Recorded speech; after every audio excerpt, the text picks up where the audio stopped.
আসসালামু আলাইকুম ওয়া রাহমাতুল্লাহ। সম্মানিত দেশবাসী,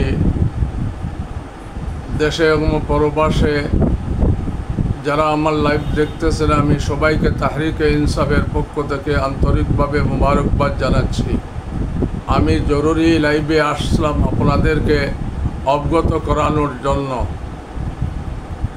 3 দিন আগে বলছিলাম এনসিপি জুলাই আগস্টের যোদ্ধাদের সম্পর্কে।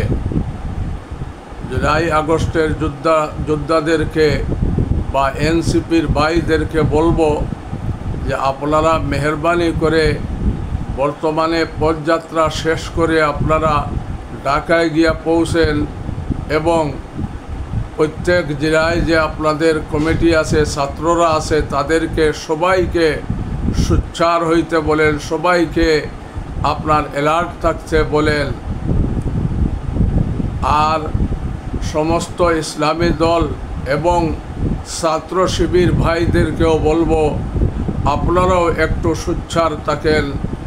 আপনারা শুনছেন গোপালগঞ্জে একজন ওসিকে ফোন করিয়া বলতেছে যে আমি আপনার শেখ মুজিবের গেরিলা বাহিনীর প্রধান, আপনারা সাবধান থাকেন, আপনাদের ছেলে সন্তান আছে, আপনারা সাবধান থাকেন, কোনো আওয়ামী লীগের লোকের উপর হাত উঠাবেন না, গুলি চালাইবেন না, এইরকম আদেশ দিতেছে।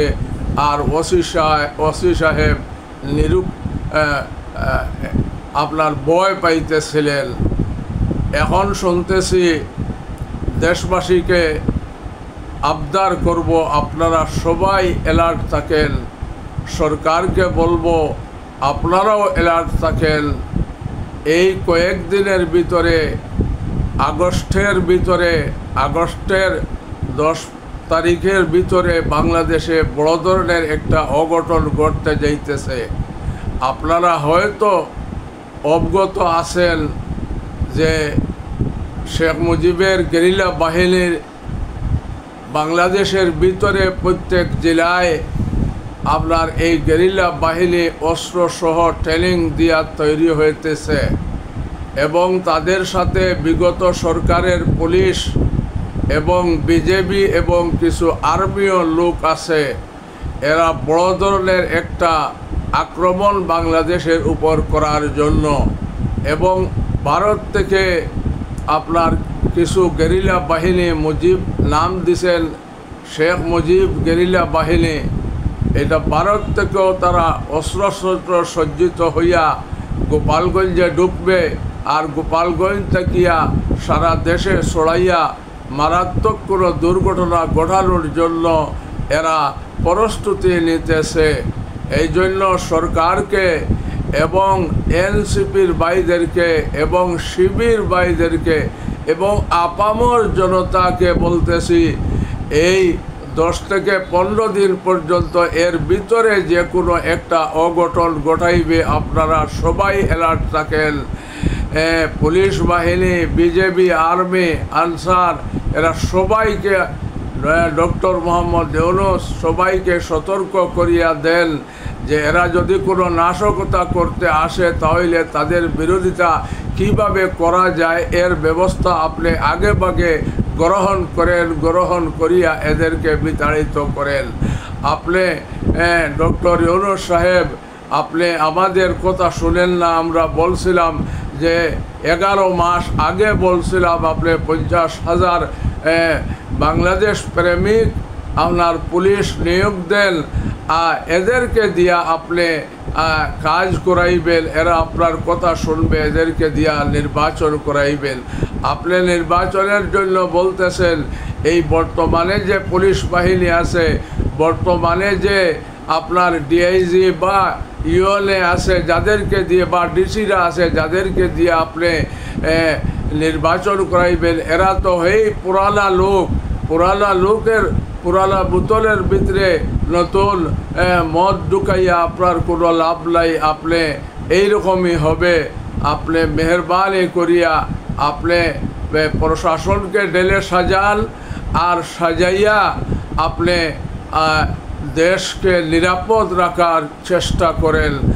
আর সোশ্যাল মিডিয়ায় গুজব ছড়াইয়া মানুষদেরকে আরও বেশি বিভ্রান্ত করতেছেন। আমাদের দেশের ভিতরে এনসিপির ভিতরে, বিএনপির ভিতরে এবং শিবিরের ভিতরেও, জামাতের ভিতরেও এবং অন্যান্য যে ইসলামী দল আছে তাদের ভিতরেও আপনার আওয়ামী লীগের লোক ঢুকিয়া গেছে, যারা এরা ভিতর থেকে হামলা করতে পারে আর বাইরে থেকে তারা আসবে ভারত থেকে আসিয়া বাংলাদেশে একটি বড় ধরনের ঘটনা ঘটানোর জন্য। আমি গুপ্তভাবে খবর পাইলাম যে 5 তারিখের ভিতরে তারা একটা আক্রমণ করতে যাইতেছে পুলিশ বাহিনী নিয়া, বিগত সরকারের দূষর পুলিশ বাহিনীকে নিয়া এদেরকে তৈয়ার রাখার জন্য বলা হয়েছে। যে সময় ওয়ার্নিং পাবে তারা তৈয়ার হবে আর ভারত থেকে গেরিলা বাহিনী বাংলাদেশে ঢুকিয়া আপনার বাংলাদেশে একটা অরাজকতার সৃষ্টি করবে, প্রাণহানি হবে, রক্তপাত হবে। একে এড়ানোর জন্য আপনি যে ব্যবস্থা করেন, আপনি অতি সত্বর আপনার পুলিশ বাহিনীকে, আপনার অনুগত্য পুলিশ বাহিনীকে, বিজেপিকে, আর্মিকে, যারা আপনার অনুগত্য আছে তাদেরকে অ্যালার্ট থাকার জন্য বলেন। এবং আপনি এনসিপির ভাইদেরকে, আপনার বিএনপি ছাত্র দলকে এবং জামাতের ছাত্র শিবিরকে, জামাতকে এবং ইসলামী দলগুলোকে অ্যালার্ট থাকার জন্য আপনি প্রত্যেককে আপনার হুঁশিয়ার করে দেন যে বাংলাদেশে একটা অঘটন ঘটতে যাইতেছে অতি সত্বর। এই জন্য আপনি আপনার এইগুলা মোকাবেলা করার জন্য আগে ভাগে প্রস্তুতি গ্রহণ করেন। 2 নম্বরে বলবো যে উলামায়ে কেরাম, ইসলামী দলগুলা জামাতে ইসলামী তাকিয়া আপনার সরিয়ে আসছে।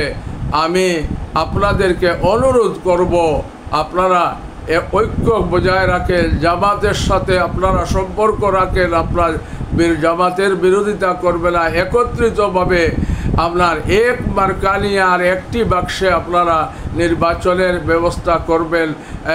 মতভেদ থাকতে পারে, আদর্শিক মতভেদ থাকতে পারে বা আকীদাগত মতভেদ থাকতে পারে, কিন্তু আপনার দেশ গঠনে আপাতত আপনার এটা একত্রিত ঐক্য গঠন করার জন্য, একত্রিত হওয়ার জন্য আপনারা ঐক্য গঠন করিয়া আপনারা ঐক্যটারে বিনষ্ট করবেন না। জামাতের সাথে বর্তমানে বাংলাদেশের মধ্যে জামাতের বিরাট বড় একটা শক্তি আছে, তাদেরকে সাথে রাখিয়া, তাদের তাকে না সরিয়া যাইবেন না, তাদেরকে সাথে রাখিয়া আপনারা একটা সমঝোতা করিয়া, যদি আসন ভাগাভাগি নিয়ে কোনো সমস্যা হয় বা অন্য কোনো জিনিস নিয়ে ভাগাভাগি করা হয় তাহলে আপোষে বসিয়া এটা মীমাংসা করবেন, আর আলাদা কোনো আপনার নির্বাচন করার জন্য যাইবেন না। আবার আমি সতর্ক করিয়া দিতেছি এনসিপির ভাইদেরকে এবং জুলাই যোদ্ধাদেরকে এবং আপনার শিবির, ছাত্র শিবিরদেরকে, আপনারা সবাই সোচ্চার থাকেন। এই 4-5 দিনের ভিতরে, 5 আগস্টের ভিতরে হয় এমন একটি ঘটনা বাংলাদেশে ঘটবে যেটা আপনার মোকাবেলা করা বাংলাদেশের পক্ষে সম্ভব হবে না। এই জন্য আপনারাও যারা অনুগত্য পুলিশ আছে, আর্মি আছে, বিজেপি আছে, তাদেরকে নিয়ে আপনারা অ্যালার্ট থাকেন। আর মাননীয় প্রধান উপদেষ্টা জনাব ইউনূস সাহেবকে বলবো, আপনি ছাত্ররা আপনার জুলাই সনদ প্রকাশ করার আগে আপনারা মেহরবানি করিয়া জুলাই সনদটারে প্রকাশ করেন আর সংস্কারকে আপনার সংস্কার এবং বিচারকে দৃশ্যমান করিয়া সবাইকে আপনার একটা মেসেজ দেন যে আমরা জুলাই সনদ আর এবং সংস্কার কাজ এবং আপনার বিচার কাজ আপনাদেরকে অনতিবিলম্বে আপনার করতেছি।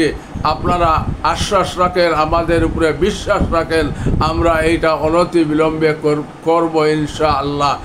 এই গুপ্ত খবরটা জানানোর জন্য যে গেরিলা বাহিনী তৈরি হয়েছে, এদের থেকে সাবধান থাকার জন্য সবাইকে অনুরোধ করছি আপনার সোচ্চার হওয়ার জন্য। আমার এই 10 মিনিটের ভিডিও আপনার লাইভ আপনারা যেখান থেকে দেখছেন একটা সাবস্ক্রাইব করবেন, আর সোচ্চার থাকার জন্য সবাইকে আবদার এবং অনুরোধ করতেছি। এই বলি আমার লাইভে শেষ করলাম। খুদা হাফিজ। আসসালামু আলাইকুম ওয়া রাহমাতুল্লাহ।